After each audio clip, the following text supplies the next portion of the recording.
কিয়ামতের আগে পৃথিবীতে কি কি বড় আলামত দেখা যাবে। আসসালামু আলাইকুম ওয়া রাহমাতুল্লাহ। প্রিয় দর্শক, মহাবিশ্বের আয়ু একদিন ফুরিয়ে যাবে। মহাপ্রলয় বা কিয়ামতের মাধ্যমে পৃথিবী, আকাশ সব ধ্বংস হয়ে যাবে। তবে তা কবে সংঘটিত হবে আল্লাহ ছাড়া কেউ জানেন না। পবিত্র কোরআনে এই সম্পর্কে ইরশাদ হয়েছে, নিশ্চয়ই কিয়ামতের জ্ঞান কেবল আল্লাহরই জানা। তিনি বর্ষণ করেন বৃষ্টি এবং তিনিই জানেন কি আছে জরায়ুর ভেতর। সেদিন ইসরাফিল আলাইহিস সালামের প্রথম ফুৎকারে নশ্বর জগতের সবকিছু ধ্বংস হয়ে যাবে এবং দ্বিতীয় ফুঁকের মাধ্যমে সব সৃষ্টি ফের জীবিত হয়ে উঠে দাঁড়াবে। ইসলামের পরিভাষায় এটি কিয়ামত। কিয়ামতের আলামতের মধ্যে কিছু রয়েছে ছোট আলামত আর কিছু বড় আলামত। বড় আলামতগুলো কিয়ামত খুব কাছে এলে দৃশ্যমান হবে। ছোট আলামতগুলো ইতিমধ্যে প্রায়ই প্রকাশ পেয়েছে, আর কিছু প্রকাশ পায়নি বা পুরোপুরি প্রকাশ পায়নি। তবে বিভিন্ন আলামত প্রকাশ পাচ্ছে বলে উম্মতে মুহাম্মদীকে পবিত্র কোরআনে সতর্ক করা হয়েছে। ইরশাদ হচ্ছে, فهل ينظرون إلا الساعة أن تأتيهم بغتة فقد جاء أشراطها فأنى لهم إذا جاءتهم ذكراهم। তারা শুধু এই অপেক্ষাই করছে যে কিয়ামত হঠাৎ করেই তাদের কাছে এসে পড়ুক। বস্তুত কিয়ামতের লক্ষণসমূহ তো এসেই পড়েছে। সুতরাং কিয়ামত এসে পড়লে তারা উপদেশ গ্রহণ করবে কেমন করে? কিয়ামতের আগে বড় আলামত। প্রিয় দর্শক, সহিহ হাদিসের বিবরণ থেকে অবগত হওয়া যায়, আখিরি জামানায় ইমাম মাহদীর আত্মপ্রকাশ কিয়ামতের সর্বপ্রথম বড় আলামত। তিনি আগমন করে এই উম্মতের নেতৃত্বের দায়িত্বভার গ্রহণ করবেন, ইসলাম ধর্মকে সংস্কার করবেন এবং ইসলামী শরীয়তের মাধ্যমে বিচার ফয়সালা করবেন। পৃথিবী হতে জুলুম নির্যাতন দূর করে ন্যায় ইনসাফ দ্বারা তা ভরে দেবেন। উম্মতে মুহাম্মদী তার আমলে বিরাট কল্যাণের ভিতরে থাকবে। ইমাম ইবনে কাসির রহমতুল্লাহি আলাইহি বলেন, তখন ফল ফলাদিতে প্রচুর বরকত হবে, মানুষের সম্পদ বৃদ্ধি পাবে, ইসলাম বিজয়ী হবে, ইসলামের শত্রুরা পরাজিত হবে এবং সকল প্রকার কল্যাণ বিরাজ করবে। নবী সাল্লাল্লাহু আলাইহি সাল্লাম হতে বর্ণনা করেন, আখিরি জামানায় আমার উম্মতের ভিতরে মাহদীর আগমন ঘটবে। তার শাসনকালে আকাশ থেকে প্রচুর বৃষ্টিপাত হবে, জমিন প্রচুর ফসল উৎপন্ন করবে। তিনি মানুষের মাঝে সমানভাবে প্রচুর সম্পদ বিতরণ করবেন, গৃহপালিত পশুর সংখ্যা বৃদ্ধি পাবে এবং উম্মতে মুহাম্মদীর সম্মান বৃদ্ধি পাবে। তিনি 7 বছর কিংবা 8 বছর জীবিত থাকবেন। উপরের বিস্তারিত আলোচনা থেকে ইমাম মাহদী সম্পর্কে আমরা যা অবগত হলাম তার সংক্ষিপ্ত কথা হলো, আখিরি জামানায় এই উম্মতের মধ্যে একজন সৎ লোক আগমন করবেন। মাকামে ইব্রাহিম এবং রুকনে ইয়ামানির মধ্যবর্তী স্থানে মুসলমানগণ তার হাতে বায়াত করবে। তাকে হত্যা করার জন্য সিরিয়া থেকে একদল সৈন্য প্রেরণ করা হবে। সৈন্যদলটি যখন মক্কার পথে বায়দা নামক স্থানে পৌঁছাবে, তখন ভূমিধসে সকল সৈন্য হালাক হয়ে যাবে। আল্লাহ তাআলা ইমাম মাহদীকে এইভাবে তার শত্রুদের হাত থেকে হেফাজত করবেন। তিনি মুসলমানদের খলিফা হয়ে ইসলামের মাধ্যমে বিচার ফায়সালা করবেন। তার জামানায় মুসলমানদের মাঝে চরম সুখ শান্তি ও নিয়ামত বিরাজ করবে। অতঃপর তিনি দামেস্কের মসজিদে ফজরের নামাজের সময় ঈসা আলাইহিস সালামের সাথে সাক্ষাৎ করবেন। প্রথমে তিনি ঈসা আলাইহিস সালামকে নামাজের ইমামতি করার অনুরোধ জানাবেন, কিন্তু তিনি তা প্রত্যাখ্যান করলে স্বয়ং ইমাম মাহদী ইমামতি করবেন। ঈসা ইবনে মারিয়াম আলাইহিস সালাম ইমাম মাহদীর পেছনে মুক্তাদি হয়ে নামাজ আদায় করবেন। অতঃপর তিনি ঈসা আলাইহিস সালামের সাথে যোগ দিয়ে দাজ্জালের বিরুদ্ধে যুদ্ধ করার জন্য বের হবেন এবং দাজ্জাল হত্যার কাজে ঈসা আলাইহিস সালামকে সহায়তা করবেন। অতঃপর তিনি 7 বছর মতান্তরে 9 বছর পৃথিবীতে বসবাস করে মৃত্যুবরণ করবেন। মুসলমানগণ তার নামাজে জানাজা পড়বে। আখিরি জামানায় কিয়ামতের নিকটবর্তী সময় মিথ্যুক দাজ্জালের আবির্ভাব ঘটবে। দাজ্জালের আগমন কিয়ামতের নিকটবর্তী হওয়ার সবচেয়ে বড় আলামত। মানব জাতির জন্য দাজ্জালের চেয়ে অধিক বড় বিপদ আর নেই। বিশেষ করে সে সময় যে সমস্ত মুসলিম জীবিত থাকবে তাদের জন্য ঈমান নিয়ে টিকে থাকা অত্যন্ত কঠিন হয়ে পড়বে। সমস্ত নবী আপন উম্মতকে দাজ্জালের ভয় দেখিয়েছেন। আমাদের নবী সাল্লাল্লাহু আলাইহি সাল্লামও দাজ্জালের ফিতনা থেকে সতর্ক করেছেন এবং তার অনিষ্ট থেকে বাঁচার উপায়ও বলে দিয়েছেন। নবী সাল্লাল্লাহু আলাইহি সাল্লাম বলেন, ততক্ষণ পর্যন্ত কিয়ামত হবে না যতক্ষণ না মুসলমানরা ইহুদিদের সাথে যুদ্ধ করবে। অতঃপর মুসলমানগণ ইহুদিদেরকে হত্যা করবে। ইহুদিরা গাছ ও পাথরের আড়ালে পালাতে চেষ্টা করবে, কিন্তু কেউ তাদেরকে আশ্রয় দেবে না। গাছ বা পাথর বলবে, হে মুসলমান, হে আল্লাহর বান্দা, আমার পিছনে একজন ইহুদি লুকিয়ে আছে, এসো এবং তাকে হত্যা করো। তবে গারকাদ নামক গাছের পিছনে লুকালে গারকাদ গাছ কোনো কথা বলবে না। এটি ইহুদিদের গাছ বলে পরিচিত। আহলে সুন্নাত ওয়াল জামায়াতের বিশ্বাস, ঈসা আলাইহিস সালামকে আল্লাহ তাআলা জীবিত অবস্থায় আকাশে উঠিয়ে নিয়েছেন। ইহুদিরা তাকে হত্যা করতে পারেনি। কিয়ামতের পূর্ব মুহূর্তে তিনি আমাদের নবীর উম্মত হয়ে আবার দুনিয়াতে আগমন করবেন, দাজ্জালকে হত্যা করবেন, খ্রিস্টান ধর্মের পতন ঘটাবেন, ন্যায় বিচার প্রতিষ্ঠা করবেন, আমাদের নবীর শরীয়ত দ্বারা বিচার ফয়সালা করবেন এবং ইসলামের বিলুপ্ত হওয়া আদর্শগুলো পুনরুজ্জীবিত করবেন। পৃথিবীতে নির্দিষ্ট সময় অবস্থান করার পর তিনি মৃত্যুবরণ করবেন। মুসলমানগণ তার জানাজা নামাজ পড়ে তাকে দাফন করবেন। ইয়াজুজ মাজুজের দল বের হওয়া কিয়ামতের একটি অন্যতম বড় আলামত। এরা বের হয়ে পৃথিবীতে বিপর্যয় ও মহা ফিতনার সৃষ্টি করবে। এরা বর্তমানে জুলকারনাইন বাদশা কর্তৃক নির্মিত প্রাচীরের ভেতরে অবস্থান করছে। কিয়ামতের পূর্ব মুহূর্তে তারা দলে দলে মানব সমাজে চলে এসে ব্যাপক হত্যাযজ্ঞ চালাবে। তাদের মোকাবেলা করার মতো তখন কারো কোনো শক্তি থাকবে না। অতঃপর আল্লাহ তাদের ঘাড়ে নাগাফ নামক এক শ্রেণীর পোকা প্রেরণ করবেন। এতে একসময় একটি প্রাণী মৃত্যুবরণ করার মতোই তারা সকলেই ধ্বংস হয়ে যাবে। নবী সাল্লাল্লাহু আলাইহি সাল্লাম বলেন, আল্লাহর শপথ, তাদের মরা দেহ এবং চর্বি ভক্ষণ করে জমিনের জীবজন্তু ও কীটপতঙ্গ মোটা হয়ে যাবে এবং আল্লাহর শুকরিয়া আদায় করবে। তিনটি বড় ধরনের ভূমিধস। ভূমিধস অর্থ হচ্ছে জমিনের কোনো অংশ নিচে চলে গিয়ে বিলীন হয়ে যাওয়া, যেমন আল্লাহ তাআলা পবিত্র কোরআনে বলছেন, অতঃপর আমি কারুনকে ও তার প্রাসাদকে ভূগর্ভে প্রথিত করলাম। কিয়ামতের পূর্বে তিনটি স্থানে বিশাল আকারের ভূমিধস হবে। এগুলো হবে কিয়ামতের বড় আলামতের অন্তর্ভুক্ত। নবী সাল্লাল্লাহু আলাইহি ওয়াসাল্লাম বলেন, 10টি আলামত প্রকাশ হওয়ার পূর্বে কিয়ামত সংঘটিত হবে না। তার মধ্যে থেকে 3টি ভূমিধসের কথা উল্লেখ করলেন। একটি হবে পূর্বাঞ্চলে, একটি হবে পশ্চিমাঞ্চলে এবং আরেকটি হবে আরব উপদ্বীপে। কিয়ামতের অন্যতম বড় আলামত হচ্ছে আখেরি জামানায় কিয়ামতের সন্নিকটবর্তী সময়ে বিশাল আকারের একটি ধোঁয়া বের হয়ে আকাশ এবং জমিনের মধ্যবর্তী খালি জায়গা পূর্ণ করে ফেলবে। এই ধোঁয়া মুমিন ব্যক্তিদেরকে সামান্য একটু সর্দি কাশি ও জ্বরে আক্রান্ত করে দেবে।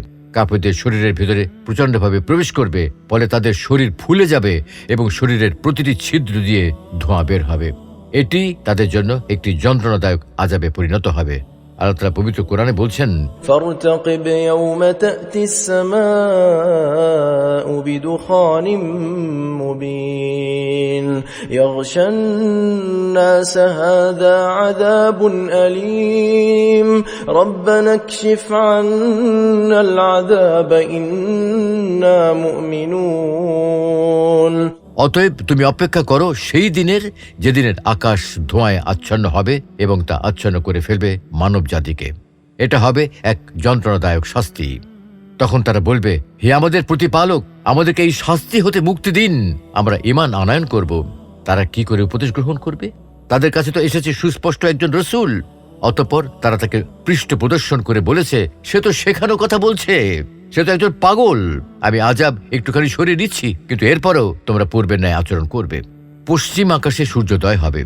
বর্তমানে প্রতিদিন পূর্ব দিক থেকে সূর্য উদিত হচ্ছে। আখেরি জামানায় কিয়ামতের সন্নিকটবর্তী সময়ে এই অবস্থার পরিবর্তন হয়ে পশ্চিম আকাশে সূর্যোদয় ঘটবে। এটি হবে কিয়ামতের অত্যন্ত নিকটবর্তী সময়। পশ্চিম আকাশে সূর্য ওঠার পর তাওবার দরজা বন্ধ হয়ে যাবে। কোরআন ও সহিহ হাদিসের মাধ্যমে এই বিষয়টি প্রমাণিত।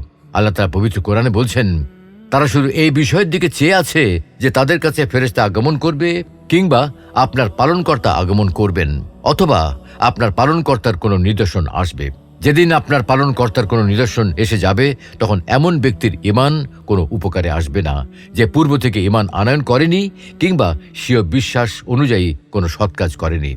হে নবী, আপনি বলুন, তোমরা অপেক্ষা করতে থাকো, আমরা অপেক্ষা করতে থাকলাম। অধিকাংশ মুফাসসিরে কোরআনের মতে অত্র আয়াতে কোনো নিদর্শন বলতে পশ্চিম দিক থেকে সূর্যোদয়কে বোঝানো হয়েছে। ইবনে জারির আত-তাবারি বলেন, আয়াতে বর্ণিত নিদর্শনটি পশ্চিম আকাশ থেকে সূর্য উদিত হওয়াই অধিক বিশুদ্ধ, কারণ এ ব্যাপারে অনেক সহিহ হাদিস বর্ণিত হয়েছে। আখিরি জামানায় কিয়ামতের নিকটবর্তী সময় জমিন থেকে দাব্বাতুল আরদ নামক এক অদ্ভুত জন্তু বের হবে। জন্তুটি মানুষের সাথে কথা বলবে। এটি হবে কিয়ামতের নিকটবর্তী হওয়ার অন্যতম সর্বশেষ ভয়াবহ আলামত। পশ্চিম আকাশে সূর্য উদিত হওয়ার পর তাওবার দরজা বন্ধ হয়ে গেলে এটি বের হবে।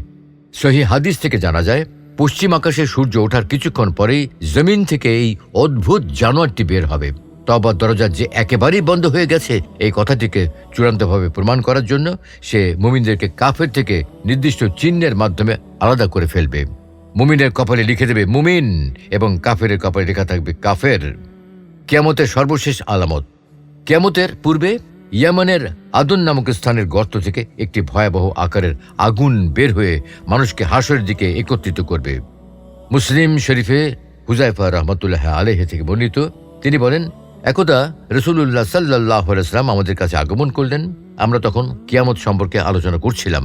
তিনি বললেন, যতদিন তোমরা 10টি আলামত না দেখেও ততদিন কিয়ামত হবে না। ধোঁয়া, দাজ্জালের আগমন, ভূগর্ভ থেকে নির্গত দাব্বাতুল আরদ নামক অদ্ভুত এক জানোয়ারের আগমন, পশ্চিম আকাশে সূর্যোদয়, ঈসা ইবনে মারিয়ামের আগমন, ইয়াজুজ মাজুজের আবির্ভাব, পূর্বে ভূমিধস, পশ্চিমে ভূমিধস, আরব উপদ্বীপের ভূমিধস, সর্বশেষে ইয়ামান থেকে একটি আগুন বের হয়ে মানুষকে সিরিয়ার দিকে হাঁকিয়ে নেবে। পূর্বে আলোচনা হয়েছে ইয়াজুজ ও মাজুজের দল ধ্বংস হয়ে যাওয়ার পর এবং কিয়ামতের বড় বড় আলামতগুলো প্রকাশ হওয়ার পর পৃথিবীর সর্বত্র ইসলামের মহান বিজয় ও বিস্তার ঘটবে। অতঃপর আবার ইসলাম দুর্বল হয়ে যাবে, অশ্লীলতা ও পাপাচারিতা বিস্তার লাভ করবে, ইসলামের শিক্ষা উঠে যাবে, কোরআন মুছে যাবে এবং দ্বীনি ইলমের চর্চা বন্ধ হয়ে যাবে। সকল ইমানদার লোককে উঠিয়ে নেওয়া হবে, শুধু নিকৃষ্ট লোকের অবশিষ্ট থাকবে। তাদের উপর কিয়ামত কায়েম হবে। নবী সাল্লাল্লাহু আলাইহি ওয়াসাল্লাম বলেন, কাপড়ের রং যেমন উঠে যায় তেমনি ভাবে ইসলাম উঠে যাবে। নামাজ, রোজা, হজ ও জাকাতের কোনো কিছুই অবশিষ্ট থাকবে না। কোরআনের আয়াতগুলো মিটে যাবে। পৃথিবীর মানুষের মাঝে তখন লা ইলাহা ইল্লাল্লাহ ব্যতীত ইসলামের অন্য কিছু অবশিষ্ট থাকবে না। তারা বলবে, আমাদের পূর্বপুরুষদেরকে এই বাক্যটি বলতে শুনেছি, তাই আমরা বলি। তাওহীদের কালেমা পাঠকারী এই শ্রেণীর লোকও চলে যাওয়ার পর কেবল নিকৃষ্ট লোকেরাই বেঁচে থাকবে। তাদের উপর কিয়ামত কায়েম হবে। নবী সাল্লাল্লাহু আলাইহি ওয়াসাল্লাম বলেন, নিকৃষ্ট মানুষের উপর কিয়ামত প্রতিষ্ঠিত হবে। আখেরি জামানায় একটি বাতাস এসে সমস্ত মুমিনদের জান কবজ করে নেবে। তারপর পৃথিবীতে আল্লাহ আল্লাহ বলার মতো তথা আল্লাহর নাম উচ্চারণ করার মতো কোনো লোক থাকবে না। নিকৃষ্ট লোকেরাই বেঁচে থাকবে। তাদের উপরেই কিয়ামত প্রতিষ্ঠিত হবে। আখেরি জামানায় কিয়ামতের পূর্ব মুহূর্তে যখন পৃথিবীতে আল্লাহ আল্লাহ বলার মতো কোনো লোক থাকবে না, তখন কাবা ঘরের প্রতি অসম্মান প্রদর্শন করা হবে। হাবাসা থেকে জুল সুয়াইকাইতাইন নামক একজন লোক এসে কাবা ঘরকে ভেঙে ফেলবে। নবী সাল্লাল্লাহু আলাইহি ওয়াসাল্লাম বলেন, জুস সুয়াইকাতাইন নামক এক হাবশী লোক কাবা ঘর ধ্বংস করবে। দুনিয়ার বয়স যখন শেষ হয়ে যাবে, মানুষের চারিত্রিক পতন ঘটবে, কুকর্মে পৃথিবী ভরপুর হয়ে যাবে, আল্লাহর নাম উচ্চারণ করার মতো কোনো লোক বাকি থাকবে না। তখন কোন এক জুম্মার দিন ইসরাফিল ফেরেশতার সিংহায় ফু দেওয়ার সাথে সাথে দুনিয়া ফানা হয়ে যাবে।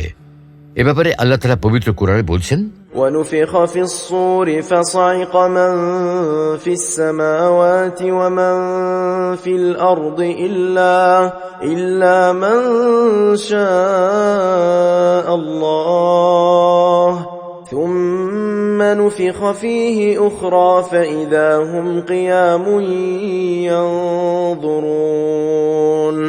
এবং সিংহায় ফু দেয়া হবে, ফলে আকাশ ও জমিনে যারা আছে সকলেই বেহুশ হয়ে যাবে, তবে আল্লাহ যাকে ইচ্ছা করেন সে ব্যতীত। অতঃপর আবার সিংহায় ফুঁক দেওয়া হবে। তৎক্ষণাৎ তারা দণ্ডায়মান হয়ে দেখতে থাকবে। এত অল্প সময়ের মধ্যে কিয়ামত প্রতিষ্ঠিত হবে যে লোকেরা উটনির দুধ দহন করবে কিন্তু পান করার সময় পাবে না। দুজন লোক কাপড় ক্রয় বিক্রয় করার জন্য একমত হবে, কিন্তু ক্রেতা মূল্য পরিশোধ করে কাপড়টি হস্তগত করার সুযোগ পাবে না। লোকেরা পানির হাউজে নেমে তা মেরামত করতে থাকবে, কিন্তু তা থেকে বের হয়ে আসার পূর্বেই কিয়ামত হয়ে যাবে। নবী সাল্লাল্লাহু আলাইহি ওয়াসাল্লাম আরো বলেন, কিয়ামত এমন পরিস্থিতি ও এমন অবস্থায় কায়েম হবে যে দুজন লোক ক্রয় বিক্রয়ের উদ্দেশ্যে তাদের কাপড় একে অপরের সামনে পেশ করবে, কিন্তু তারা তা ক্রয় বিক্রয় বা ছড়ানো কাপড় ভাঁজ করারও সময় পাবে না। কিয়ামত এমন পরিস্থিতিতে কায়েম হবে যে এক ব্যক্তি উটনি দহন করে নিয়ে আসবে, কিন্তু তা পান করার সুযোগ পাবে না।